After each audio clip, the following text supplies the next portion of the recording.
semakin bertambah takwanya gitu.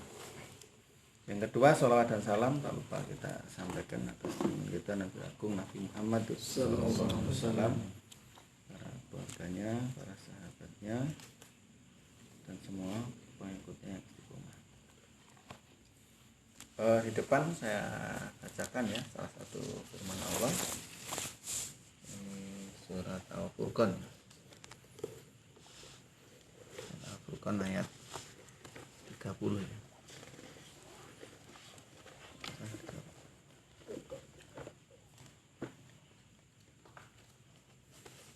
Wa qala rasulu ya rabbi inna qaumi ittakhadhu hadzal qur'ana mahjura.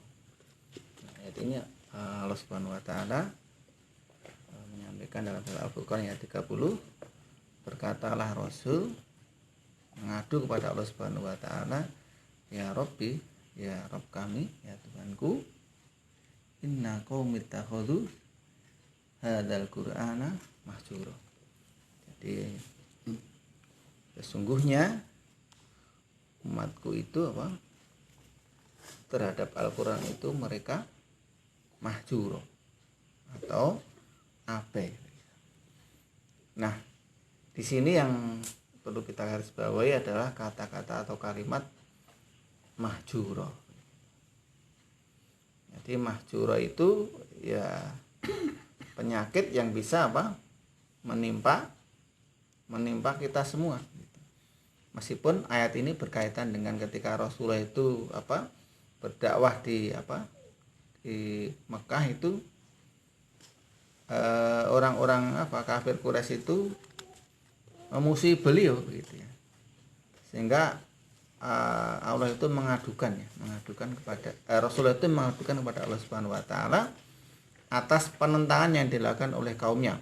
Ya, salah satunya adalah ketika dibacakan ayat-ayat itu, orang-orang Quraisy itu membuat hiruk pikuk atau membuat gaduh. Jadi membuat suara-suara yang lain yang intinya dengan itu orang-orang itu jadi jadi tidak mendengar, ataupun kalau mendengar tidak mempedulikan.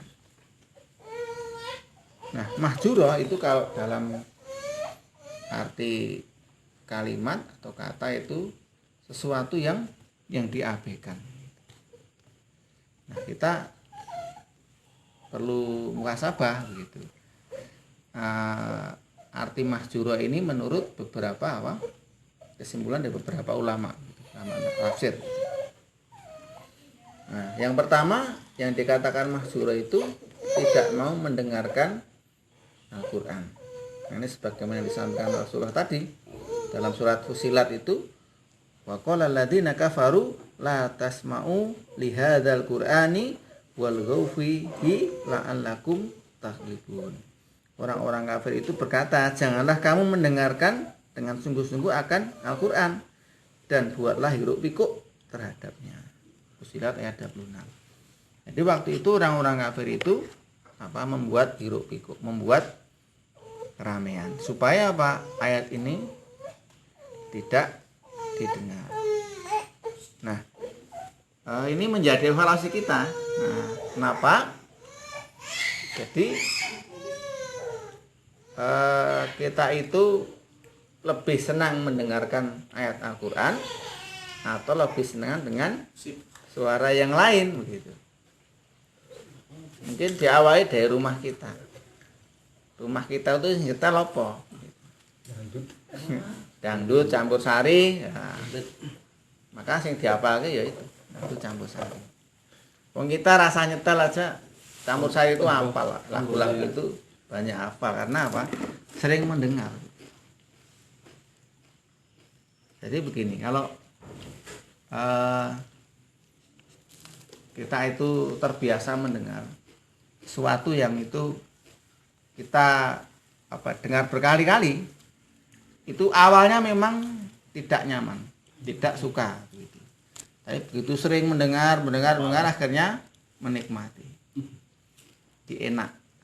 Di krungu campur sari, krungu dangdut atau nyanyian Inggris atau yang itu, jadi menikmati.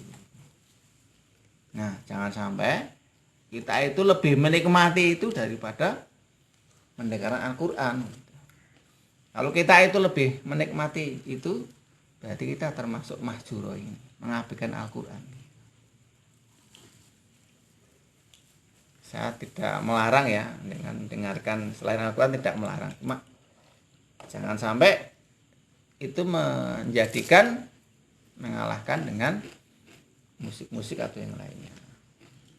Nah, mungkin di rumah kita sebagai masukan, lebih kita sering mendengarkan suara Al-Qur'an daripada suara yang lain. Saya juga masih bertahap, artinya belajar. Saya mengurangi dari TV, saya nggak ada TV sudah ya 10-an tahun ya nggak punya TV. Usaha saya ini usaha, mungkin di orang beda-beda ya. Karena kekhawatiran saya akan mempengaruhi ya itu sering iklan-iklan dan sebagainya itu kan ya anak-anak itu apa kabeh. Iklan itu rasa diwarai apa. Misalkan lagu apa itu Partai Perindo itu loh, wapal itu saya kemarin bilang itu keponakan itu wapal semua.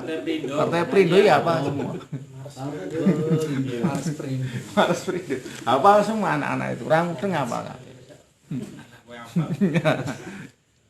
Nah, itu satu contoh, artinya sing didengar itu akan ya.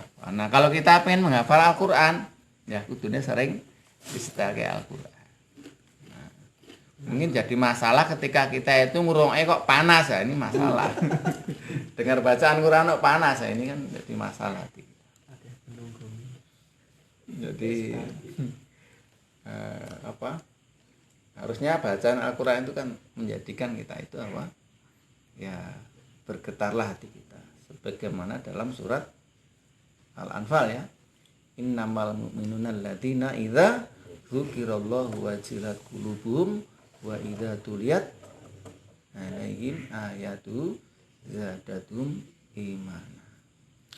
Kalau kita orang beriman itu ketika mendengar ayat Al-Qur'an itu hatinya apa? Bergetar. Kemudian apa? Bertambahlah keimanannya. Jadi bukan malah menghindar atau panas atau merasa tidak nyaman dengan bacaan Al-Qur'an. Saya kadang mendengar ya, ini masyarakat itu ada yang nyetel apa ngaji itu kan malah ini. Yang mati wae setelke anu, benang mati wae setelke ngaji gitu. Jadi seolah-olah ngaji itu untuk orang yang mati begitu. Ya nyetel apa? Ngaji dikira mau mati kan gitu. Jadi mati salah kan gitu. Ini juga jadi masalah. Jadi seolah-olah bacaan Al-Qur'an itu nek ana wong mati kan gitu. Padahal kan tidak. Nah, ini mungkin perlu. Jadi ada plusnya juga ketika di daerah Jawa Timuran yaitu sebelum subuh itu kan sosok ya ada bacaan Al-Qur'an. Itu membiasakan. Meskipun sana lebih dominan sholawat ya, tapi ya enggak apa-apa sholawat daripada campur sari atau ini. Nah, sering-sering baca dengarkan bacaan Al-Qur'an.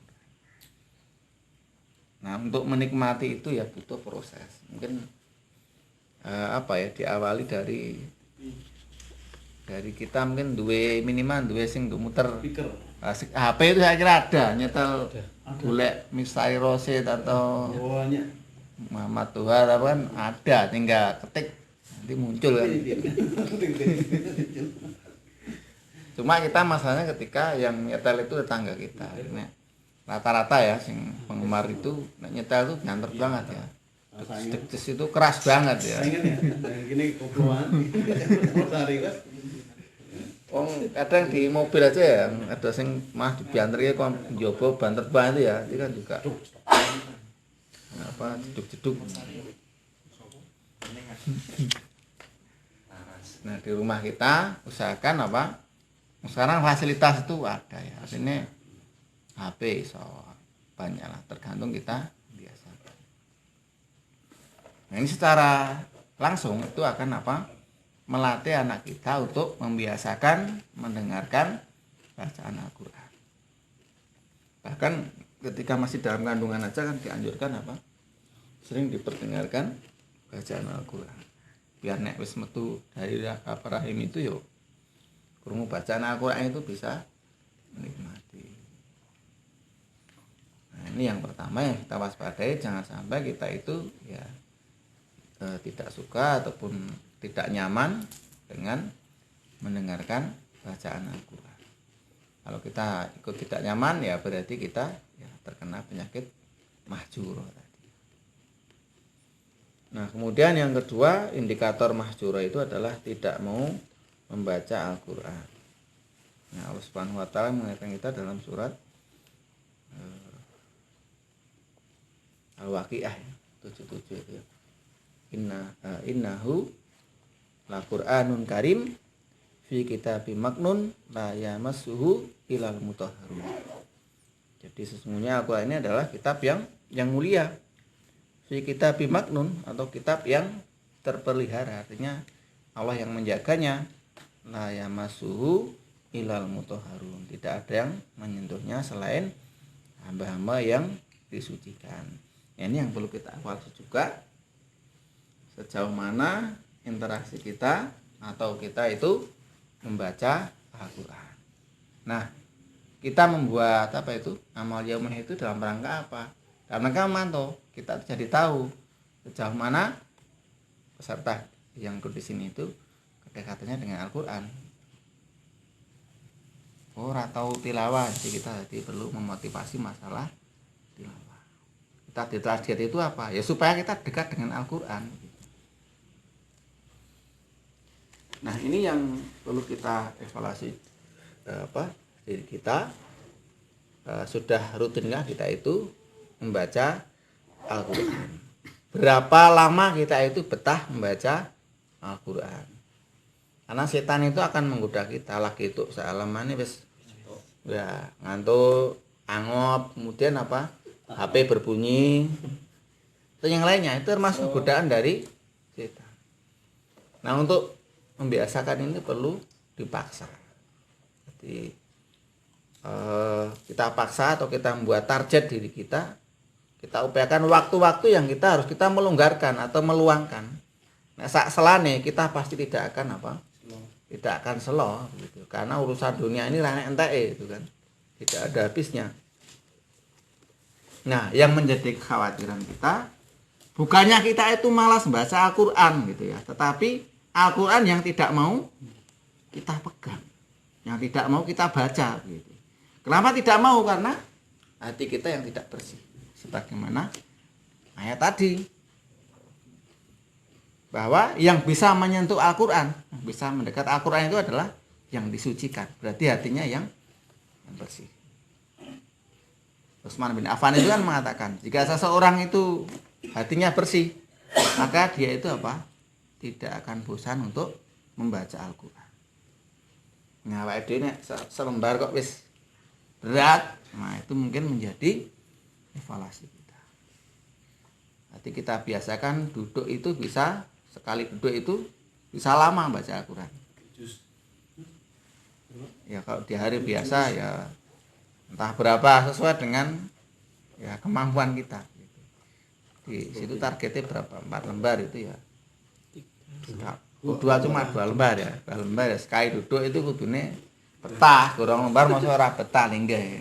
Wong delok HP itu kita berjam-jam betah loh ya. Apalagi yang main game itu betah banget itu. Nengke itu. Masa baca Quran mung 2 lembar kok ora betah sekali duduk. Wah, ini ya menjadi evaluasi kita. Jangan-jangan ya Al-Qur'an tidak mau kita baca. Naudzubillah. Jangan sampai kita itu jauh dengan bacaan Al-Qur'an. Kita upayakan ya. Nah, ini perlu waktu itu yang perlu kita paksa, karena kalau kita itu bisa membaca Al-Qur'an sesuai dengan ini ya, mungkin waktu yang sesuai dengan apa yang kita targetkan. Misalkan pokoknya saya habis maghrib kudu tilawah atau habis subuh kudu tilawah, maka di hari berikutnya Allah itu akan memudahkan urusan kita. Allah akan memberkahi semua perjalanan kita, entah pekerjaan kita, entah bisnis kita, Allah akan berkahi. Nah, ini yang menjadi semacam pengingat pada kita semua agar tilawah ini harus menjadi aktivitas rutin setiap hari kita. Tidak ada hari tanpa membaca Al-Quran. Itu harus menjadi slogan kita. Jangan sampai baca Quran sak sempate lah. Nanti ras sempat terus, sibuk terus. Bengi ngantuk, awan repot, esok kedar begitu. Terus, maka ketika itu kita harus segera sadar, wah berarti hati kita itu kurang bersih. Kemudian harus lebih dekat lagi dengan Al-Quran. Nah, ini yang menjadi parameter yang kedua, sejauh mana kita itu terkena penyakit mahjura. Nah, kemudian yang ketiga, tidak mau mengimani Al-Quran. Ini maksudnya kita meyakini bahwa Al-Quran ini sebagai pedoman hidup kita, sebagai petunjuk hidup kita. Maka kita tidak boleh pilih-pilih. Jadi semuanya harus kita yakini, kita imani. Karena kan ada yang sebagian kelompok yang mereka itu memilih atau istilahnya meyakini yang itu menurut mereka itu pas atau sesuai dengan keinginannya. Sementara yang tidak sesuai itu dia mengingkarinya atau tidak mau mengimaninya. Nah, ini juga menjadi muhasabah kita. Jadi misalkan masalah riba gitu. Masalah yang itu termasuk bagian dari syariat Al-Quran, termasuk utang piutang gitu ya. Utang piutang itu kan harus ditulis gitu ya. Syaratnya kan seperti itu. Itu juga harus kita maui, kita tidak boleh konco dhewe lapopo begitu. Kita sering menyinggung masalah ini karena terus terang buku bukan yang saya punya itu banyak sekali perjanjian yang saya tulis gitu. Dan saya mengingatkan bahwa ini sesuai dengan Al-Quran, bahwa ketika ada kesepakatan utang piutang itu harus ditulis. Seharusnya harus ada saksi gitu. Satu sisi bank itu ada benarnya, satu sisi karena ditulis gitu. Kita kalau konco itu kadang harus ditulis, terus sudah dilali, ditagih lali itu jadi masalah, hati nesu dan sebagainya. Misalnya, artinya semua harus diterima, utang piutang, riba, perdagangan itu sesuatu yang halal, dan seterusnya. Semua harus kita harus kita imani. Jadi kita tidak boleh pilih-pilih gitu.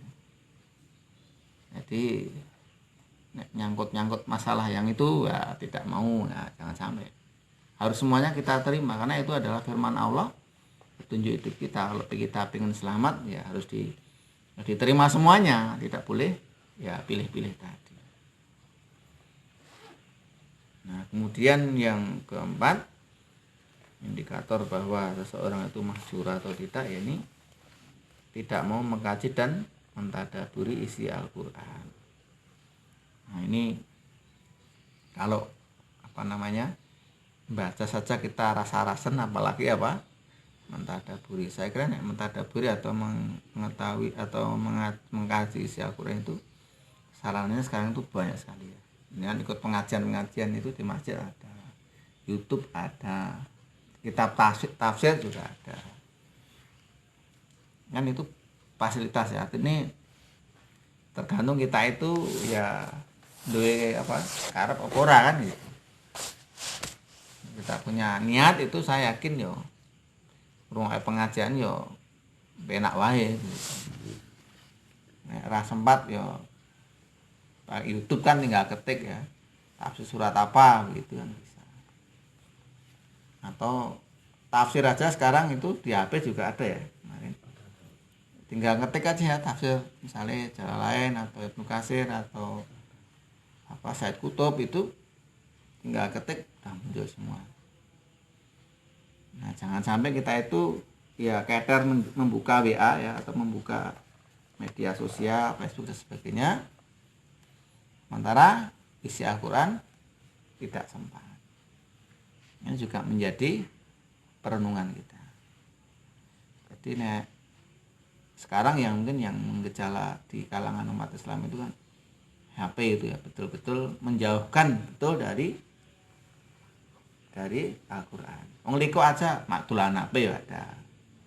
Tidak hanya di sini, maksudnya si Pratama itu ya ada yang sibuk HP itu ditakoki itu paket mau apa itu ya ada gitu, karena ya saking ya itu tadi kan liko itu kan tidak butuh waktu lama ya, paling 1 sampai 2 jam. Sementara di luar waktu itu kan kita bisa mungkin melihat HP atau yang lainnya.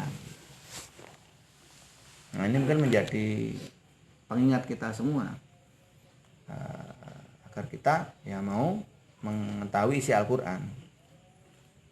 Kemudian yang kelima, tidak mau mengamalkan Al-Qur'an. Ini juga sebagai pengingat kita sejauh mana ketika kita itu tahu isinya seharusnya kita laksanakan. Misalkan larangan zina ya kita jauhi zina, larangan miras kita jauhi miras, larangan berjudi kita jauhi berjudi, larangan riba kita jauhi riba. Itu sebagai bukti kita mengamalkan isi Al-Qur'an. Jangan malah membuat semacam ini ya, pernyataan atau ungkapan yang itu malah menentang. Jadi misalnya, alah saya sing syariah ya padha wae. Misal ngomong seperti itu. Ini kan seolah-olah apa ya? Riba itu rapopo kan seolah seperti itu. Berarti kan ini pernyataan yang tidak sesuai dengan mengamalkan Al-Qur'an. Al-Qur'an kan melarang riba.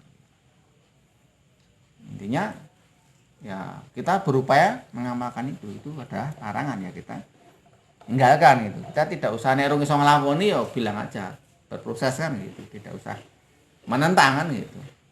Karena ini termasuk bagian dari petunjuk Allah Subhanahu wa taala, hukum syariah gitu. Jangan sampai ya itu syariah itu karena kita belum bisa melaksanakan terus kita membuat ungkapan pernyataan yang menentang daripada isi Al-Qur'an. Yang terakhir adalah ya ini ya, yang menjadi perenungan kita juga, ada yang lebih dicintai selain bacaan Al-Qur'an. Nah, ini yang di depan sudah kita ingatkan. Jadi luwih seneng rungokke liyane daripada Al-Qur'an. Entah itu rungokke apa? Suara dihik misalkan ya. Apa? Gibah atau rungon-rungon atau apa begitu, atau musik begitu. Saya tidak melarang musik ya, tapi bagaimana itu bisa apa ya, kalau tidak kita waspadai itu bisa menjauhkan kita dari bacaan Al-Qur'an.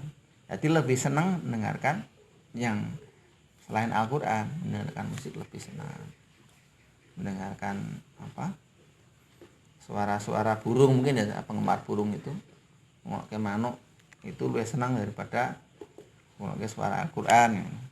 Nah, apalagi disibukkan dengan yaitu mengurusi selain Al-Qur'an, kemudian melalaikan atau tidak cinta dengan Al-Qur'an. Nah, saya kira 6 ini sebagai indikator seseorang itu bisa terkena penyakit yang namanya mahjuro. Nah, kemudian yang berikutnya saya ingatkan bahwa ketika kita itu membiasakan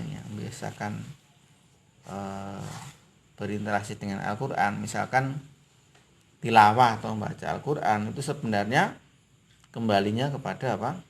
Kepada kita. Jadi efek ataupun akibat dari kita rajin baca Al-Qur'an itu ya kembalinya pada kita sendiri. Artinya yang mendapatkan keutamaan itu ya mendapatkan fadilah juga kita sendiri. Allah tidak membutuhkan. Kowe maca mbora tidak mempengaruhi kuasaan Allah. Nah, dalam surat Fatir itu Artinya saja ayat 29-30, sesungguhnya orang-orang yang selalu membaca Al-Quran, mendirikan sholat, menafkahkan sebagian rezeki yang kami anugerahkan kepada mereka dengan diam-diam ataupun terang-terangan, mereka itu mengharapkan perniagaan yang tidak akan merugi, agar Allah menyempurnakan kepada mereka pahala dan menambah karunia-Nya. Sesungguhnya Allah Maha Pengampun lagi Maha mensyukuri. Nah, ayat ini mengingatkan kepada kita semua tentang orang-orang yang selalu membaca Al-Quran, kemudian mendirikan sholat, menafkahkan sebagian rezeki secara diam-diam ataupun terang-terangan. Nah, mereka itu mendapatkan perniagaan yang tidak kena rugi. Jadi, kalau orang-orang dulu itu ungkapan perniagaan itu kan, perdagangan itu sesuatu yang disenangi ya waktu itu ya, disenangi, sehingga Allah mengungkapkan dengan kata-kata perniagaan yang tidak merugi, artinya badi karo badi. Kemudian Allah menyempurnakan pahala mereka. Jadi mendapatkan pahala setiap huruf 10 kebaikan gitu. Kemudian Allah menambahkan karunia-Nya. Jadi ini yang kadang tidak kita sadari. Jadi selain Allah itu memberikan pahala dengan bacaan-bacaan kita, Allah pun akan memberikan karunia yang lainnya yang itu mungkin tidak kita sadari begitu ya. Jadi Allah memudahkan di urusan-urusan kita yang lain. Misalnya kita komitmen baca Al-Quran, ya mungkin anak keturunan kita pun bisa dekat dengan Al-Quran. Saya teringat dengan siapa? Ustadz Mutahmir Ula almarhum ya, Allah yarhamnya. Itu beliau itu putranya 10 gitu ya. Dari satu istri ya, bukan 2 istri, satu istri, putranya 10, kemudian 10 itu semua semua hafal Quran. Dulu dia di PRRI pertama ya, di dapil sini. Abdul belum dapil namanya. Pertama itu sering ngisi taskrib di tempatnya Pak Joko gitu. Ya, bukan sering, maksudnya pernah gitu ya. Itu saya sempat menanyai begitu, kok bisa begitu 10 kok iso hafal Quran kabeh, berarti jenengan ya hafal Quran Pak. Saya gitu. Oh enggak Mas, saya itu hafalannya ya Gur 1 atau beberapa juz saja, tapi saya tidak pernah melewatkan interaksi dengan Al-Quran. Saya berupaya setiap hari 1 juz Al-Quran. Menurut saya, resep saya itu, anak saya itu dimudahkan Allah untuk menghafal Al-Quran gitu. Karena yang memberi mudah itu Allah, bukan bukan anak-anaknya, sebagai sarana saja. Nah, dari situ contoh saja bahwa ketika kita itu komitmen baca Quran, kita harus istilahnya memiliki keyakinan, memiliki prasangka yang baik bahwa Allah akan memberikan karunia yang itu di luar dari kita sangka-sangka, yang kita sangka-sangka. Sebagaimana janji Allah tadi dalam surat Fatir ini, karunia Allah itu kan luar biasa. Mungkin diantaranya ya anak-anak kita itu bisa menjadi ahlul Quran, yang kelak bisa memberi syafaat pada kita. Saya juga masih belajar, artinya ini ya menjadi proses kita bersama gitu, agar ketika kita mempunyai komitmen baca Quran, ya Allah memberikan karunia pada kita. Mungkin anak-anak kita dikandani yo manut, sinau yo gampang begitu ya. Intinya prasangka-prasangka yang baik-baik saja pada Allah. Mulai duit yo gampang misalkan gitu, ataupun angel ning yo cukup baik gitu kan. Tidak pernah merasa kurang. Anak butuh bayaran yo ana sing bayar. Butuh beli ada yang bayar. Intinya itu bagian dari karunia Allah yang kita yakini.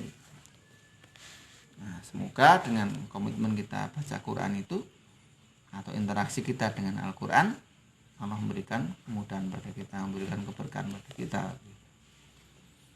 Nah, kemudian di akhir ini saya ingatkan bahwa kelak ya, ketika malaikat azab itu mendatangi kita ya, malaikat mau mengazab kita itu, dalam hadis itu diriwayatkan ada 4 hal yang akan apa? Menjadi perisai pelindung kita. Ya ini apa? Sholat kita. Kemudian apa? Puasa kita. Kemudian apa? Sedekah kita. Kemudian bacaan Al-Quran kita. Nah, 4 ini yang kelak akan menjadi perisai kita, pelindung kita. Nah, ketika malaikat azab datang itu, maka sholat kita mengatakan, ya Allah, jauhkan malaikat ini, atau pergilah. Ada yang bilang pergilah. Karena apa?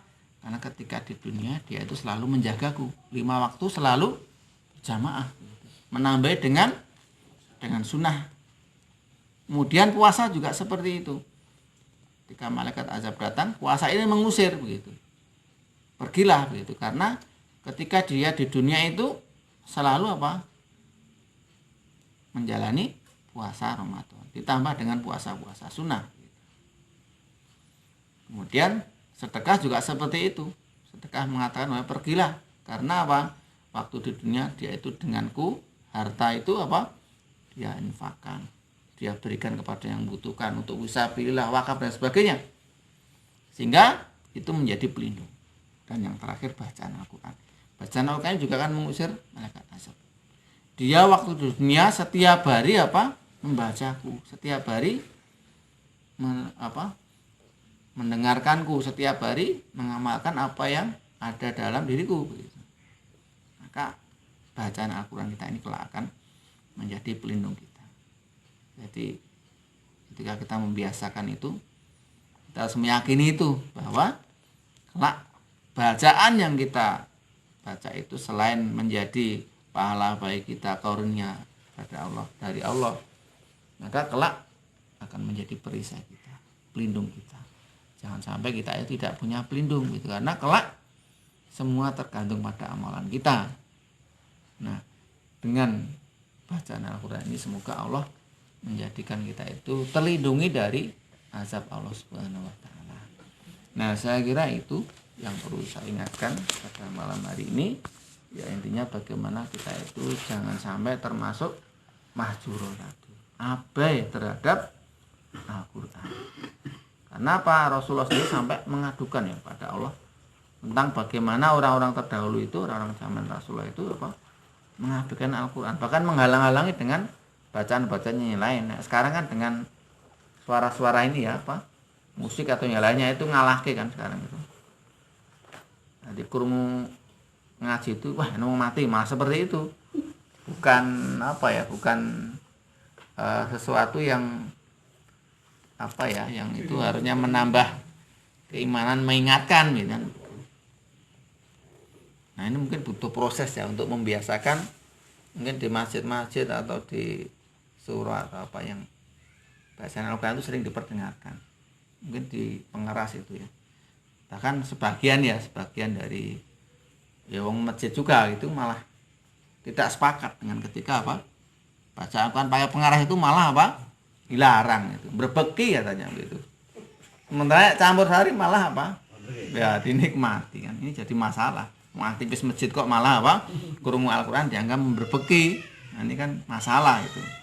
Hati-hatinya bermasalah gitu. Jadi ini butuh proses ya. Ini ya bagaimana membiasakan orang itu mau mendengarkan Al-Quran.